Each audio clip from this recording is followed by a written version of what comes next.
কেরল থেকে দূর একটা পাহাড়ি গ্রাম পঞ্চিরা। মেন শহর থেকে প্রায় ৩২০০ ফুট উঁচুতে অবস্থিত এই গ্রামের পাহাড়ের উপর রয়েছে পুরো এলাকার পুলিশ ওয়্যারলেস স্টেশনের সেন্টার। এই জায়গাটা যতটা সুন্দর ততটাই ভয়ঙ্কর, তাই এখানে জনসাধারণের প্রবেশ নিষেধ। তবে হঠাৎ একদিন পঞ্চিরার পাশের জঙ্গলে একটা কাটা পা খুঁজে পাওয়া গেলে শুরু হয় অদ্ভুত রহস্যের মায়াজাল।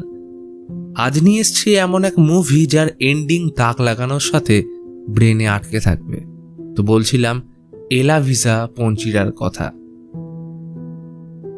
শহর থেকে একটু পরেই পঞ্চিরা যাওয়ার বাস ছাড়বে। মধু হাফ সিগারেট টেনে বাসে উঠে বসল। সে পেশায় একজন পুলিশ অফিসার, ছুটি কাটিয়ে পঞ্চিরা ফিরছে। কয়েক ঘন্টার জার্নির পর বাস থামল। জিনিস বলতে পিট ব্যাগ আর একটা পলিথিন। বাস থেকে নেমে দোকান থেকে পরিমাণ মতো চাল, তেল, পেঁয়াজ, লঙ্কা কিনে ফেলল। এইখান থেকে পাহাড়ে জিপ ছাড়া কোনো যাওয়ার উপায় নেই। রাস্তা ভেজায় খারাপ। এর মধ্যে ড্রাইভার ফোনে ব্যস্ত হয়ে পড়ল। তার বউ প্রেগনেন্ট, হসপিটালে ভর্তি, তাই সে খুব খুশি। মধু একভাবে ড্রাইভারের কথাগুলো শুনে আনমনা হয়ে পড়ল।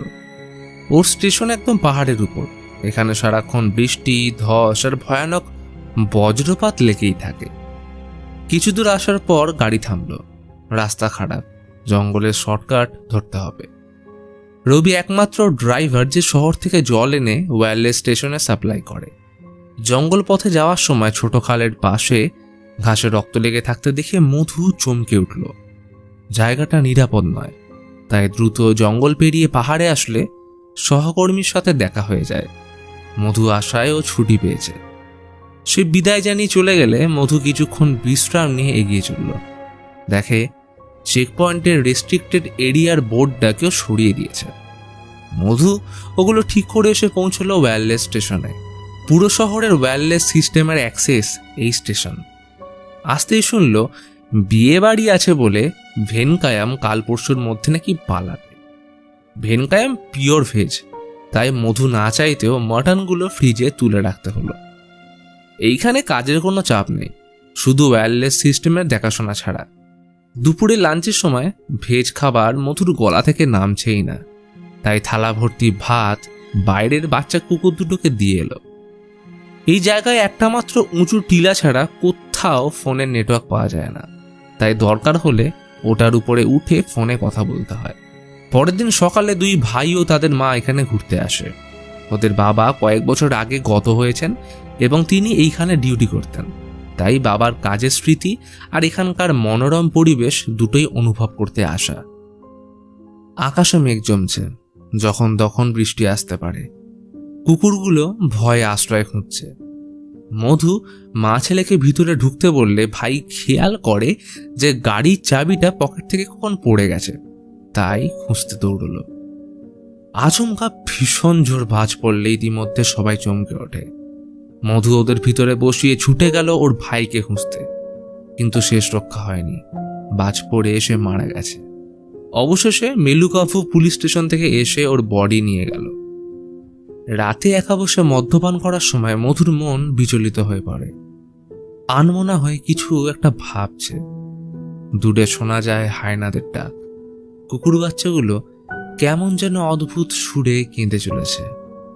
সকাল হতেই ভেনকায়াম সব গুছিয়ে বেরিয়ে পড়ল। যাওয়ার আগে বলল, নতুন যে ডিউটিতে আসবে আমি তাকে যা যা দরকার সব আনতে বলে দিয়েছি, চিন্তা করো না, আমি গেলাম। মধু একটু খুশি হলো। যাক, এতদিনে একটু মাটন খাওয়া যাবে। তাই আজ ফ্রিজে রাখা মাটন বের করে নিজেই রান্না করলো। বেলা বাড়লে নতুন অফিসার সুধীর আগমন হয়। মদ সিগারেট এনে মধুকে দেখিয়ে বলল, আমার বিয়ের কথা পাকা হয়ে গেছে, তো হবে নাকি এই আনন্দে একটু লাল জল? কথাটা মন্দ বলেনি সুধী, অন্তত একটা পার্টনার তো পাওয়া গেল। মধুর রান্না করা মাটন খেয়ে সুধী অবাক। ভাই এত ভালো রান্না পারো কি করে? বেশ তৃপ্তি করে খেতে শুরু করলে মধুর হঠাৎ বমি চলে আসে। কালকের বাজ পড়ার বডিটার কথা ওর মনে পড়ে যাচ্ছে। এইবার দুজন কোনো রকমে লাল জল খেতে বসলে জমে উঠল গল্প।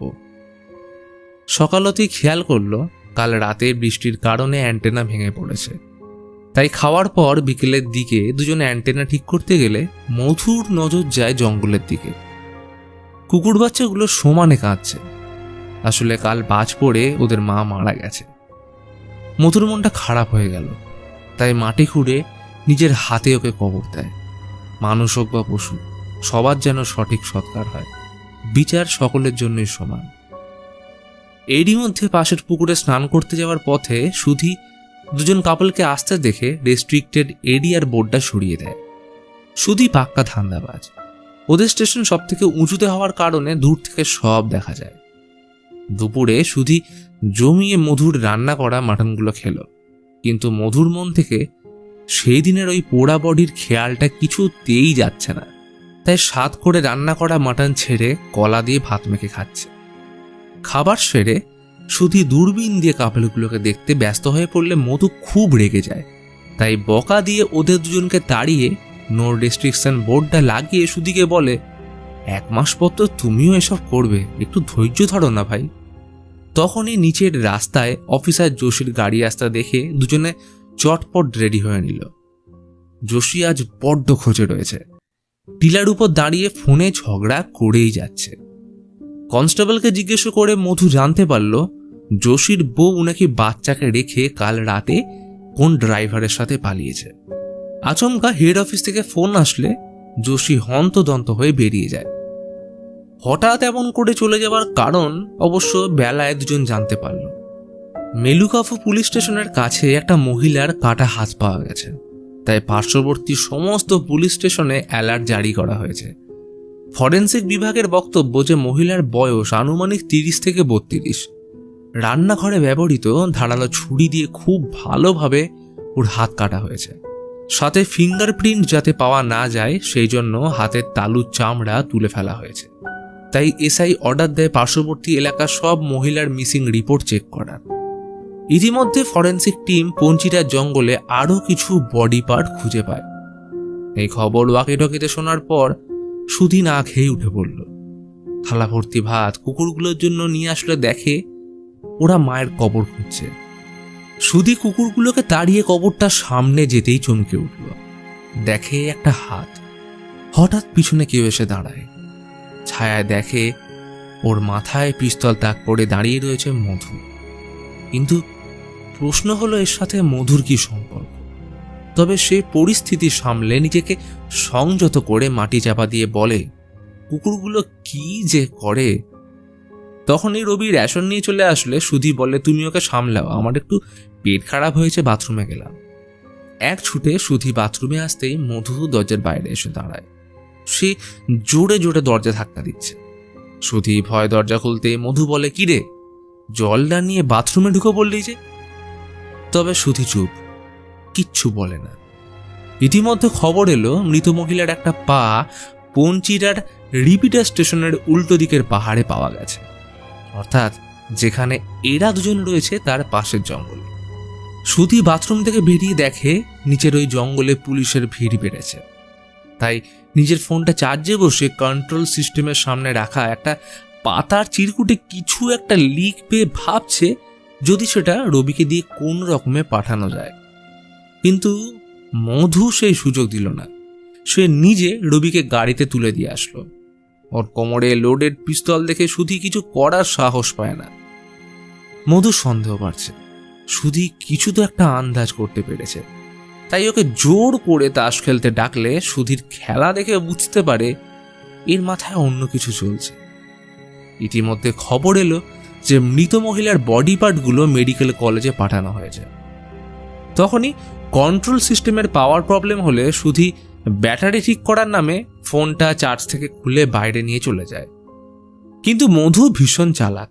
সে বিষয়টা লক্ষ্য করলে ওকে গিয়ে বলে, এই তোর ফোনটা দে তো, একটা কল করার আছে, সকালেই আমার ব্যালেন্সটা শেষ হয়ে গেল।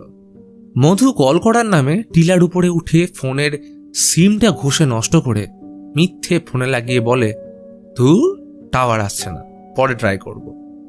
এদিকে পুলিশরা বাকি পার্টগুলো খুঁজে পেয়ে গেছে, শুধু একটা হাত বাকি। আশা করা যাচ্ছে ময়না তদন্তের রিপোর্ট আসলে পুরো লিড পাওয়া যাবে। এদিকে বেলায় পঞ্চিরার পাহাড়ে ভ্রমণকারীরা আসলে মধু ওদের তাড়াতে গেলে এই সুযোগে সুধী কন্ট্রোল সিস্টেম থেকে মৃত মহিলার কাটা হাত পাওয়ার ব্যাপারটা জানানোর চেষ্টা করলে মধু চালাকি করে ধরে ফেলে।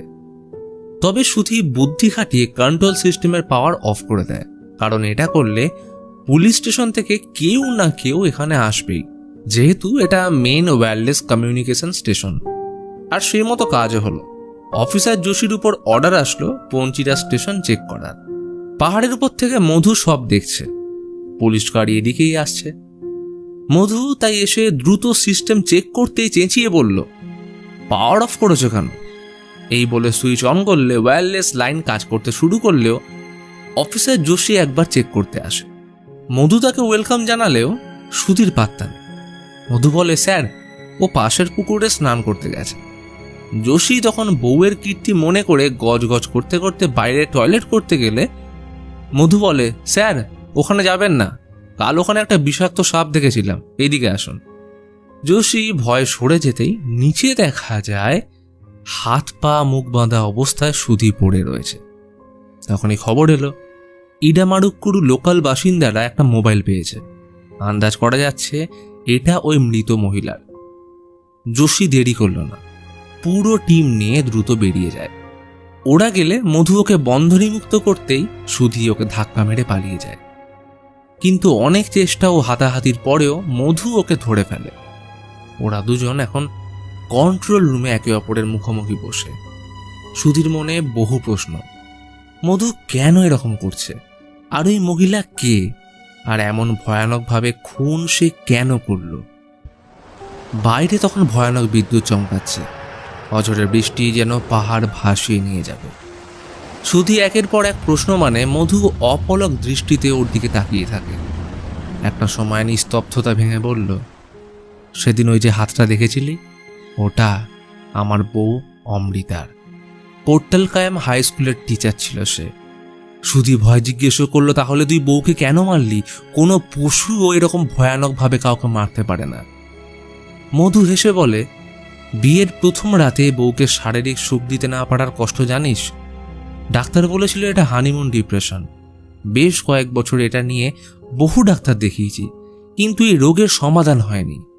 সবার সাথে অমৃতা অবৈধ সম্পর্কে জড়িয়ে পড়ল, কিন্তু আমি জানা সত্ত্বেও কোনোদিন এটা নিয়ে কিছু বলিনি। এমনকি ছেলেটা কে সেটাও জানার চেষ্টা করিনি, কারণ কি করব বল, দোষ তো আমার। কিন্তু ছেলেটা ওর মন চাইলে হয়তো খুশি হতাম, কিন্তু সে চেয়েছিল অমৃতার শরীর। সেদিন রাতে ডিউটি সেরে ফিরতে লেট হয়েছিল। খাবার কিনে ঘরে এসে দেখি অমৃতা দড়িতে ঝুলছে। টেবিলে রাখা ডায়েরিটায় লেখা, মধু, আমি বড় ভুল করে ফেলেছি। আমি প্রেগনেন্ট। এতদিন আমি তোমায় অনেক ঠকিয়েছি, কিন্তু আর নয়, মাফ করে দিও।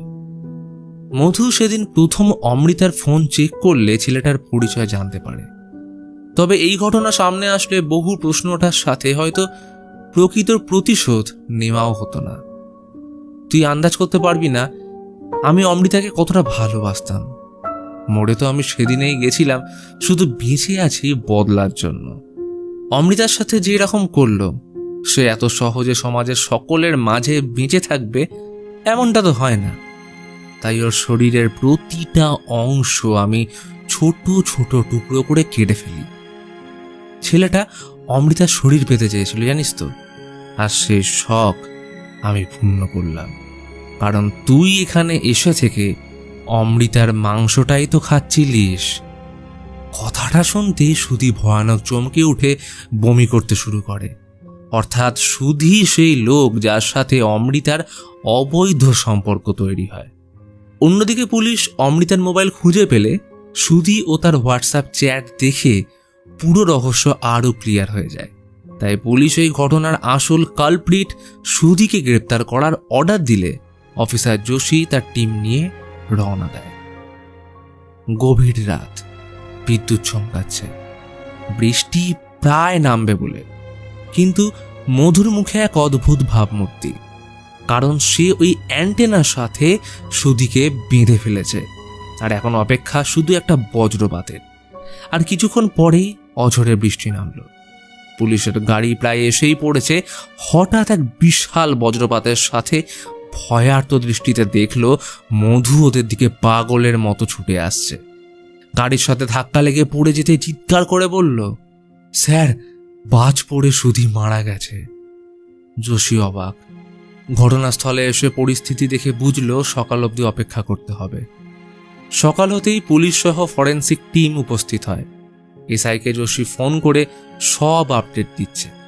তাই এদিকটা সামলে মধুকে বাড়ি পাঠাতে গেলে যোশীর নজর যায় মধুর জামার পিছনের ছেঁড়া অংশে। তখনই কিছু একটা ভেবে অ্যান্টেনার সামনে আসলে দেখে কাঁটা তারে লেগে রয়েছে মধুর সেই ছেঁড়া জামার টুকরো। আশেপাশের পুলিশরা গুঞ্জন করছে মধু ওর নিজের দাদার মতো, কিভাবে শুধু এটা করতে পারলো। যোশী কিছুক্ষণ চুপ করে শোনার পর একা চলে আসে পাহাড়ের ধারে। ওর কিছুটা দূরেই মধু ব্যাগ নিয়ে হেঁটে যাচ্ছে।